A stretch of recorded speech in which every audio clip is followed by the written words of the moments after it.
radio and TV stations in every city and town, wherever they have TV and radio. There are artists who chase the spotlight, and then there are those who quietly build the world that the spotlight shines upon. Benny Andersson has always been the latter. For decades, he sat behind pianos and mixing boards, layering harmonies that would go on to define an entire era of popular music.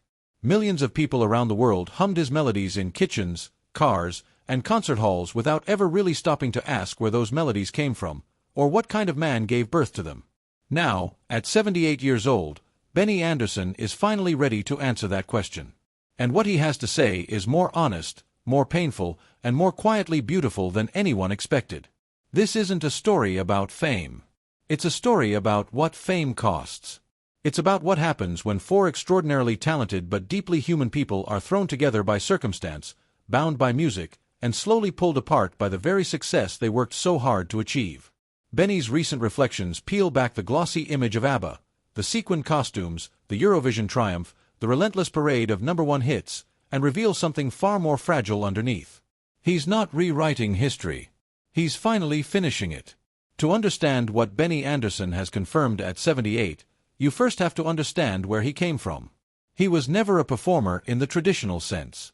He didn't dream of stadiums or magazine covers. He grew up in Stockholm, Sweden, in a household where music was a language spoken daily. Folk songs, classical arrangements, the rhythmic pulse of the Swedish accordion. From an early age, Benny learned to listen before he learned to play, absorbing the emotional vocabulary of sound long before he could articulate what any of it meant. By the time he was a teenager, he was already composing. Not performing for attention, but sitting quietly and constructing melodies that expressed what he couldn't say in conversation. Music, for Benny, was never entertainment. It was communication at its most essential. When he joined the Hep Stars in the 1960s and eventually crossed paths with Björn Ulvaeus, Agnetha Falskog, and Annie-Frid Lyngstad, he brought that deeply private relationship with music into a very public arena. The world would see ABBA. But Benny would always be somewhere else, inside the music itself. He has spoken in recent years about how uncomfortable the machinery of fame made him. The photo shoots, the interviews, the manufactured image of four happy, glamorous people living a dream, none of it reflected his interior experience. He was doing the most important work of his life, and yet the conversation always seemed to drift toward outfits and relationships and television appearances. The architecture of the music, the emotional engineering that made those songs feel so timeless and true, was largely invisible to the public. And for a long time, that invisibility quietly broke something in him. Here is what Benny Andersson has recently confirmed, plainly and without apology. ABBA's music was not the product of happiness. It was the product of people trying very hard to hold themselves together. The songs that made the world dance and weep and fall in love were written in the midst of real emotional turbulence, crumbling relationships, creative exhaustion, personal loneliness, and the specific kind of sadness that comes from being surrounded by success and still feeling profoundly alone. Benny has admitted that he used the studio as a sanctuary. When real life became too complicated, when the emotional demands of his relationship with Frida, or the pressures of the band's relentless schedule, or the weight of being misunderstood began to press too hard, he retreated into composition. He poured everything he couldn't say directly into chord progressions and melodic arrangements. The result was music of extraordinary emotional depth. But the process was, in his own words, a kind of avoidance. He gave the songs what he could not give the people around him. This confession reframes everything. When you listen to The Winner Takes It All now, knowing that Benny sat at a piano and channeled genuine heartbreak into its arrangement rather than confronting that heartbreak face to face, the song becomes something different. It becomes an artifact of a man's interior life, a document of feeling rather than a crafted pop product. The same is true of One of Us, of Knowing Me, Knowing You, of so many others. These weren't just well-written songs. They were dispatches from someone who had no other way to communicate what he was going through. What's remarkable is that Benny doesn't seem to say this with self-pity. At 78, there's a clarity in the way he speaks about the past. He understands now what he couldn't understand then, that using art as emotional armor is both a gift and a limitation.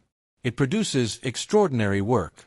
But it also keeps you at a distance from the people and moments that matter most. He spent the most celebrated years of his life behind a wall made of music, and only now, decades later, can he see that wall clearly enough to describe it.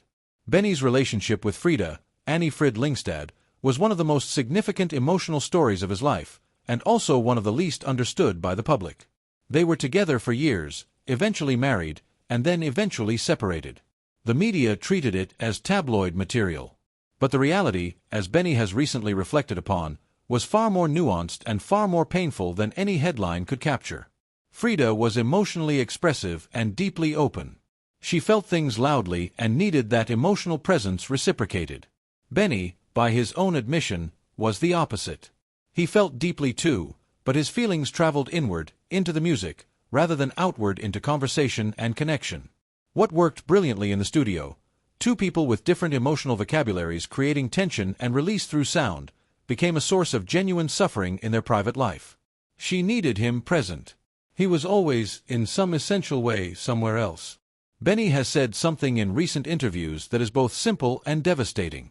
He said that he gave his best words to songs rather than to the people who needed to hear them from him directly. Think about what that means. All that beauty, all that emotional precision, all those perfectly constructed expressions of longing and love, they went into records that sold millions of copies around the world, while the woman sitting across from him at dinner received something far less. Not because he didn't care, but because the piano felt safer than the conversation. He doesn't blame Frida. He doesn't frame this as anyone's failure but his own emotional architecture, built in childhood and reinforced through years of retreating into composition whenever life grew difficult. At 78, he sees it clearly. He asked her to feel through his music what he couldn't say to her face, and that was an unfair burden. Art can carry a great deal, but it cannot replace genuine human presence. That lesson, hard-learned and late arriving, is one of the most honest things Benny Andersson has ever shared publicly. There is another dimension to what Benny has recently confirmed, and it speaks to something the public has long sensed without quite being able to name. Within ABBA's public image, Benny and Bjorn occupied a secondary tier of visibility. The women, Agnetha with her golden hair and emotional fragility, Frida with her powerful voice and dramatic presence, were the faces that sold the brand. Benny was the one at the keyboard. Bjorn was the one with the guitar. It was reductive, and it was wrong, and it quietly wore Benny down for years. He wasn't chasing celebrity. He's been clear about that. But there is a difference between not wanting fame and being erased from the story of your own work. Benny built the harmonic foundation of every ABBA song. He made the creative decisions that gave those melodies their distinctive emotional quality, that specific bittersweet undertow that exists even in the band's most euphoric moments. He was the reason those songs made people feel something they couldn't quite explain. And for years, that contribution was reduced to a footnote while the conversation focused on fashion and personal drama. He has spoken about reading reviews of ABBA's albums hoping to find some acknowledgement of the musical craftsmanship beneath the surface. The way a particular chord transition created emotional tension. The way silence was used as intentionally as sound. The way the arrangements built and released feeling with the precision of a skilled novelist controlling pacing and tone. Those things were almost never mentioned. Critics called ABBA catchy. They called them fun. They called them a pop phenomenon. Very few of them called the music what Benny knew it to be, emotionally complex work built by someone in genuine conversation with his own pain. At 78, he has made a certain peace with this. He knows what he contributed. He doesn't need the world to validate it. But confirming it publicly, finally, clearly, that matters. It corrects the record.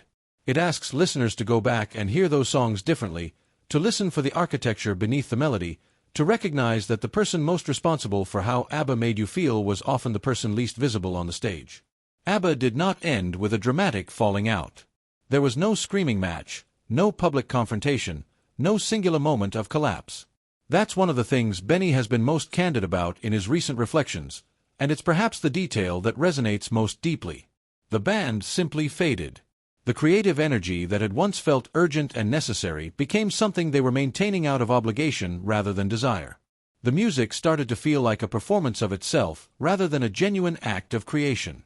Benny has admitted that by the time ABBA reached its final years, he was staying in the band not out of passion but out of guilt.